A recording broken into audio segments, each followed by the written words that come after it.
Hey there, hope you're doing well. This is Bruce Collins. I'm the host of The Bruce Collins Show. I'm a former AM radio host. I've put that show on YouTube. You can go to the Bruce Collins Show channel and check it out. But I'm also the host of this channel, Bruce Collins Reacts and Stuff. And today we're going to look at normal people who tried to warn about terrible crimes. This is from the YouTube channel Watch Mojo, very popular channel, 25 million subscribers. So you may have heard of it. But let's check this out. I'm going to see this for the first time, like many of you. Okay, here we go. Let's give it a listen. He did say to me once, "I wish I wasn't half Asian." I never realized that he was so racist. Welcome to Watch Mojo. And today, we're looking at individuals who are outside of law enforcement and the public eye before their report of a potential crime went ignored. I just thought it was like, when you're angry, you write stuff. I write when I'm angry and depressed. I figured it was just stuff he was writing when he was really just ticked off. Harry Markopolos. They were paid so much to look the other way. Those feeder funds were incentivized not to ask the questions, to be willfully blind, if you will, and not get too intrusive into the Madoff scheme. Throughout the 1990s, wealth manager Bernie Madoff gained a glowing reputation in finance. His numbers were so impressive by the end of the decade that they concerned a profiler for Rampart Investment Management. Bernie Madoff is very interesting. If you've read the book, The Psychology of Money, it talks about how Bernie Madoff was actually a very successful broker before he started doing his scammy stuff. So in essence, it makes no sense why he turned to that, except that his lust for more money was so great that he had to perpetrate this crime. But he was actually a very good broker before he started doing this very dangerous, scammy investment stuff.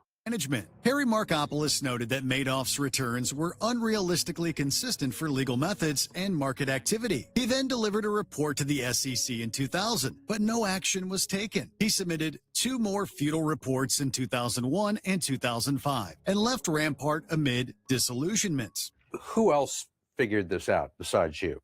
I would say that hundreds of people suspected something was amiss with the Madoff operation. If you look at who the victims were not, you'll notice that the major firms on Madoff's own sons exposed the largest Ponzi scheme in history. The world finally listened to Markopolos after that, and his personal experience with the failures of oversight in the financial industry. He continues to expose white-collar crime as a now respected forensic accountant. Nothing about this case was ever believable. It was always the Twilight Zone, and that's how you knew it was the Madoff case, because every time you saw something, it never made sense. Omar Mateen's co-workers. Gilroy says he twice reported the threats to his supervisor with the security company G4S, but nothing was done. So Gilroy decided to quit. He went so far as to write a resignation letter detailing his thoughts about Omar Mateen. Many rumors surround the person responsible for 49 deaths at Orlando's Pulse nightclub on June 12, 2016. But those who worked alongside bodyguard Omar Mateen knew enough to try to prevent this. In 2013, multiple G4S Secure Solutions employees told police about his sympathies for Islamic extremist groups. Well, the complaint was oral. I told my supervisor. But they seemed to not want to care and made the issue my issue. Daniel Gilroy also complained to supervisors that Mateen's bigotry, misogyny, and anger created a hostile work environment. This prompted two FBI investigations that briefly placed Mateen on a terrorist watch list. 2 years after it was determined that he posed no credible threat, he was able to purchase the firearms used at Pulse. If nothing else, the tragedy represents the limits and how far law enforcement and gun regulation determine dangerous people. At 2:30 a.m., Mateen calls 911. Police often have that fine balance between being proactive and, unfortunately, retroactive, which is usually what they have to do. They come to a crime. They don't prevent the crime, usually. And that's unfortunate, but then in preventing crimes, some of us would protest how much liberty they're taking away to prevent crime. So it's really a difficult balance. hanging up twice before a dispatcher calls him back. He then pledges his allegiance to ISIS. And he was telling them, stop bombing ISIS. Stop bombing ISIS in Syria. Sean Hodgson. I mean, you say that they're talking about you behind your back, but you actually hear them saying these things? Yeah, or okay. Well, so why would they tell us that they weren't saying those things? I don't know. U.S. Army reservists Robert Card and Definitely this one, they dropped the ball.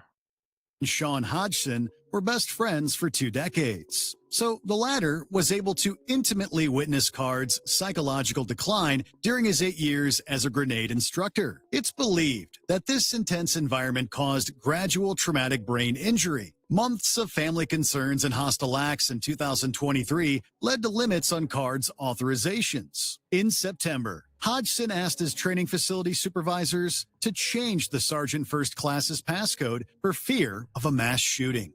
He was increasingly getting worse and more angry every day. And in October, Card killed 18 people at a bowling alley in Lewiston, Maine, before taking his own life. Hodgson broke down during the independent inquiry, devastated that his warnings about his friend weren't taken seriously enough. I knew he was going to do something bad because he was deteriorating in his mental health and he refused to get help. Salman Abedi's peers. The company which employed them, Shosec, has been heavily criticised. Failings include inadequacies in its training. It says it's learned lessons and is considering today's criticisms. In 2014, MI5 launched an investigation into Salman Abedi based on multiple tips on a counterterrorism hotline. Though the accusers' identities are confidential, they included peers from college and Manchester's Muslim community. There was also concern about the Abedi family's pro-Islamist views and combat in their native Libya. Nonetheless, British intelligence closed the inquiry without sharing information with local law enforcement. There is still too much that we don't know about whether this terrorist was acting alone, whether he had accomplices, whether he was part of a wider network, and whether there are others who had access to the same kind of explosives. On May 22, 2017, Abedi died during a bombing attack at Manchester Arena that he planned with his brother. It would be another 3 years before an extensive public inquiry was launched. MI5 then issued a formal apology for failing to fully investigate a whole community's credible concerns. Even if conflicts do end in Iraq and Syria, and that's a big if, there may always be those who are attracted to twisted, dangerous ideologies. Chin Roger. Did you inform anyone, either at the college or the parents of his roommates, that he had mental problems? I didn't see any reason to, because as far as I was concerned, he wasn't a threat to himself or anybody else. The lonely 22-year-old Elliot Rogers espoused troubling views on women in a series of YouTube videos uploaded in April of 2014. His mother Chin's concern about this resulted in a series of reports that led to a wellness check by police. Elliot convinced the visitors and Chin that he was simply venting about the high-pressure social culture of Isla Vista, California. Shortly thereafter, he took his own life along with 6 others in a killing spree. I'm 22 years old and I'm still a virgin. We now know Rogers' family contacted police only weeks earlier, concerned about his increasingly disturbing online rants. Sheriff's deputies went to his apartment. The video, manifesto, and autobiographical manuscript he left behind would become highly influential in sometimes violent incel culture. Chin would eventually become an activist herself in order to help parents recognize the seriousness of their children's mental health and beliefs. I was meant to have a meeting in London, and he wanted to know the dates. Why? He wanted me out of town so that he could come and murder his brother and Samaya. Dr. Lynn Fenton. Well, he was extremely anxious. And very awkward, sort of beyond just a smart and nerdy guy, but moved kind of awkwardly, almost robotically sometimes. University of Colorado student James Holmes started seeing the campus psychiatrist in March of 2012. Dr. Lynn Fenton was disturbed by the patient's persistent violent fantasies, but they weren't specific enough. for her to report him as an imminent threat. She eventually violated doctor-patient confidentiality to share information with Holmes's mother and campus police after the patient announced his plans to drop out of school. Benton herself was reluctant to approve further psychiatric evaluation. We know that young folks are struggling more than ever with mental health, so that may be a factor. And, no doubt the easy access to lethal means. Shortly after the report blew over, Holmes committed a mass shooting at a movie theater in Aurora. Benton has since spoken and written about her sessions with the notorious murderer to advocate for threat assessment reforms in psychiatry. But sources say the officer deferred to Dr. Fenton, asking whether she wanted to order what is known as an M1 hold on Holmes, which would have given psychiatrists up to 72 hours to assess his mental state. Ian Huntley's accusers.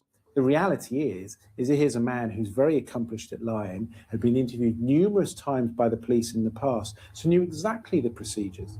Too many people failed to bring Ian Huntley to justice throughout the 1990s. The school custodian was charged multiple times for sexual assault and inappropriate relationships with minors. Around a dozen people reported him to the police, including a survivor who claimed he nearly killed her. But because British record-keeping treated each incident as isolated, Huntley was never thoroughly investigated. So he was someone who was very much putting himself into a situation where he both offended against young children and offended against young adults. This is someone who used their power, who uses control, and very much uses adult influence in order to commit his offences against them. Finally, in 2003, he was convicted of the murder of 2 children in 1999. The responsive inquiry inspired background check reforms and the Safeguarding Vulnerable Groups Act, which bars alleged abusers from working with children. Sadly, these reforms came too late to save Jessica Chapman and Holly Wells from a man who had already caused so much suffering. But finally, the only person left believing his lies was Huntley himself, and he received a double life sentence for murder. Nicole Childress and... Okay, so if you want to watch the full video, it's 10 normal people who tried to warn about terrible crimes. And very sad. My question is, how do you think we could improve this situation so that people who warn are listened to and, police are able to act upon it without encroaching people's liberties? Comment below. I'd be interested to hear your thoughts. Thank you for joining me today. I hope you're doing great. Have a great day. Take care, and I'll talk to you soon.